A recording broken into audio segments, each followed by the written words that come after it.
The soul of the great bell. The water clock marks the hour in the Ta Chong Zi, in the tower of the great bell. Now the mallet is lifted to smite the lips of the metal monster. The vast lips inscribed with Buddhist texts from the sacred Fa Hua King, from the chapters of the holy Ling Yang King. Hear the great bell responding. How mighty her voice, though tongueless. Kong Gai. Oh, the little dragons on the high tilted eaves of the green roofs shiver to the tips of their gilded tails under the deep wave of sound. Oh, the porcelain gargoyles tremble on the carven perches. All the 100 little bells of the pagodas quiver with desire to speak. Kongai. All the green and gold tiles of the temple are vibrating. The wooden goldfish above them are withering against the sky. The uplifted finger of Fo shakes high over the heads of the worshippers through the blue fog of incense. Kongai! With a thunder tone was that. All the lacquered goblins on the palace cornices wiggle their fire-colored tongues. And after each huge shock, how wondrous the multiple echo and the great golden moan. And at last, the sudden sibilant sobbing in the ears, and the immense tone faints away in broken whispers of silver, as though a woman should whisper, Yai. Even so the great bell hath sounded every day for well now 500 years. Kongai. First with the stupendous clang, then with immeasurable moan of gold, then with silver murmuring of Yai.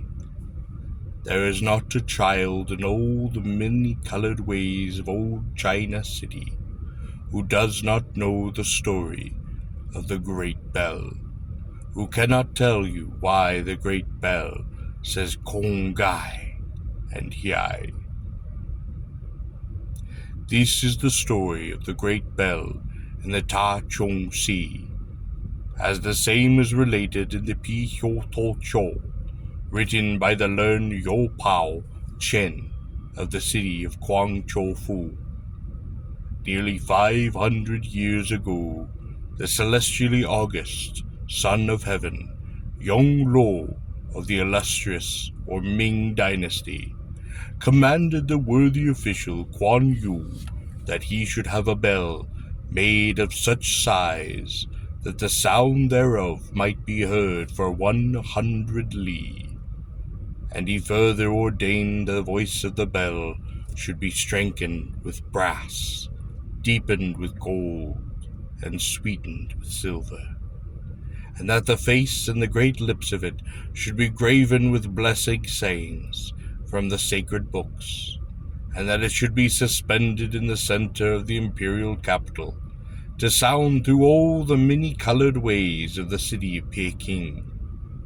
Therefore the worthy Mandarin Quan Yu assembled the master molders and the renowned bellsmiths of the empire, and all men of great repute and cunning in foundry work, and they measured the materials for their alloy, and treated them skillfully, prepared the molds, the fires, the instruments, the monstrous melting pot for fusing the metal, and they labored exceedingly like giants, neglecting only rest and sleep and the comfort of life, toiling both night and day in obedience to Kyon Yu, and striving in all things to do the behests of the Son of Heaven. But when the metal had been cast, and the earthen mold separated from the glowing casting, it was discovered that despite their great labor and ceaseless care, the result was void for worth, for the metals had rebelled one against the other. The gold had scorned alliance with brass, the silver would not mingle with the molten iron. Therefore the molds had to be once more prepared, and the fires rekindled, and the metal remelted, and all the work tediously and toilsomely repeated. The Son of Heaven heard, was angry, but spake nothing. A second time the bell was cast, and time the result was even worse. Still the metals obstinately refused to blend one with the other, and there was no uniformity in the bell, and the sides of it were cracked and fissured, and the lips of it were slagged and split asunder, so that all the labor had to repeat it even a third time. To the great dismay of Kyun Yu, and when the Son of Heaven heard these things, he was angrier than before, and sent his messenger to Kyun Yu with a letter, written upon lemon-colored silk, and sealed with the seal of the dragon, containing these words: From the mighty Yonglo, the sublime Choats, the celestial and august, whose reign is called Ming, to Kuan Yu the Fuyin, twice thou hast betrayed the trust we have deigned to graciously place in thee. If thou fail a third time in fulfilling our command, thy head shall be severed from thy neck. Tremble and obey. Now Kyun Yu had a daughter of dazzling loveliness, whose name, Konyai, was ever in the mouths of people, and whose heart was even more beautiful than her face.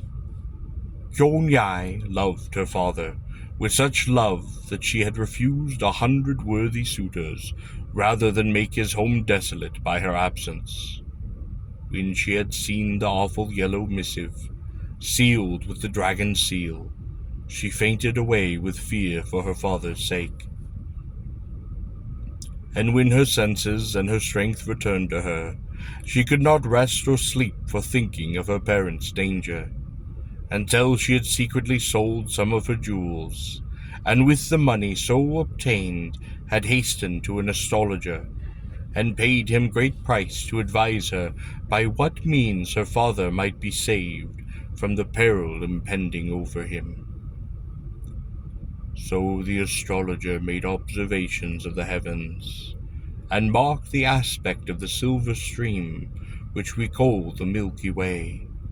He examined the signs of the zodiac, the Huang To or Yellow Road, and consulted the table of the 5 Hin, the principles of the universe, and the mystical books of the alchemists. After a long silence, he made answer to her, saying, Gold and brass will never meet in wedlock. Silver and iron never will embrace, until the flesh of a maiden be melted in the crucible, until the blood of a virgin be mixed with the metals in their fusion. So Kon Yai returned home sorrowful at heart, but she kept secret all that she had heard, and told no one what she had done. At last came that awful day, when the third and the last effort to cast the great bell was to be made. Kon Yai, together with her waiting woman, accompanied her father to the foundry. They took their places upon a platform, overlooked the toiling of the molders and the lava of liquefied metal. All the workmen wrought their task in silence. There was no sound heard but the muttering of the fires. Then the muttering deepened into a roar like the roar of the typhoon approaching. The blood-red lake of metal slowly brightened like the vermilion of a sunrise, and the vermilion was transmuted into a radiant glow of gold, and the gold did whiten blindingly like the silver face of a full moon. Then the workers ceased to feed the raving flame, and all fixed their eyes upon the eyes of Kyon Yu, and Kyon Yu prepared to give the signal to cast. But ere ever he lifted his finger, a cry caused him to turn his head. All heard the voice of Kyon Yai sounding sharply sweet, as a bird song above the great thunder of the fires.